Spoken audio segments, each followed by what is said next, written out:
শব্দ হারালাম। মাত্র ২ বছর আগে বিয়ে। স্বামীকে হারালেন মিঠিঝোড়ার নন্দিনী।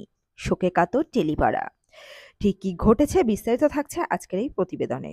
তো বন্ধুরা, অবশ্যই সম্পূর্ণ ভিডিওটি দেখবেন। চ্যানেলে নতুন থাকলে চ্যানেলটিকে সাবস্ক্রাইব করে পাশে রাখা নোটিফিকেশন আইকনটি অল করে রাখবেন। আর আপনারা কোন জায়গা থেকে এই ভিডিওটি দেখছেন, জায়গাটির নাম আমাদের কমেন্ট বক্সে কমেন্ট করে জানাবেন, যাতে করে আমরা আপনাদের ধন্যবাদ জানাতে পারি। জীবন বড়ই নিষ্ঠুর। রিল বা রিয়েল যে এভাবে মিলে যেতে পারে তা কে জানতো। টেলিপাড়ার অতি পরিচিত নাম অভিনেত্রী পৌষ্মিতা গোস্বামী।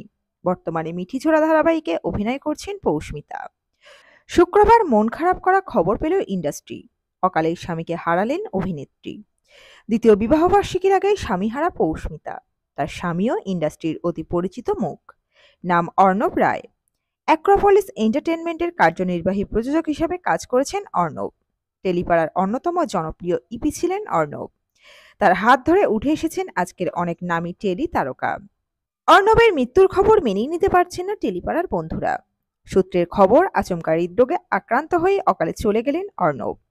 কলকাতার ছেলে অর্ণব পড়াশোনা করেছেন যাদবপুর বিশ্ববিদ্যালয় থেকে। দীর্ঘ সময় ইন্ডাস্ট্রিতে কাজও করেছেন। যুক্ত থেকেছেন বকুল কথা থেকে কমলা ও শ্রীমান পৃথ্বীরাজ থেকে সদ্য শেষ হওয়া তুঁতের মতো প্রজেক্টের সঙ্গে। ২০২১ সালে আইনি বিয়ে সেরেছিলেন অর্ণব পৌষ্মিতা।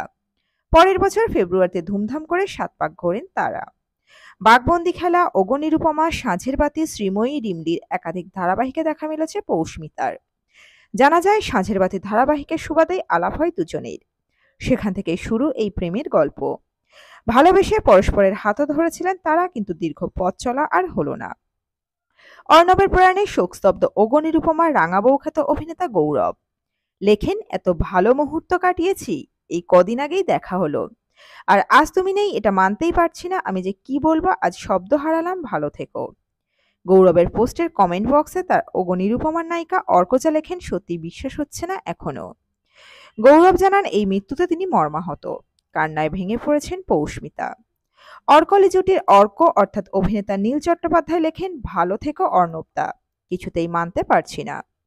প্রথম এই মৃত্যুর খবর সোশ্যালে জানান অভিনেতা শুভজিৎ কর। অনেকের কাছেই সেই সময় এই খবর অবিশ্বাস্য ঠেকেছিল। প্রিয় মানুষের এত অল্প বয়সে এবং আচমকা চলে যাওয়াটা মেনে নিতে পারছেন না কেউই। তো বন্ধুরা, এই আপডেট ছিল এতটুকুই। দ্রুত ফিরে আসছি নতুন কোনো আপডেট নিয়ে। অজানা গল্প চ্যানেলের সঙ্গে থাকার জন্য সকল দর্শক বন্ধুকে অসংখ্য ধন্যবাদ। দেখতে থাকুন, চোখ রাখুন অজানা গল্প চ্যানেলে।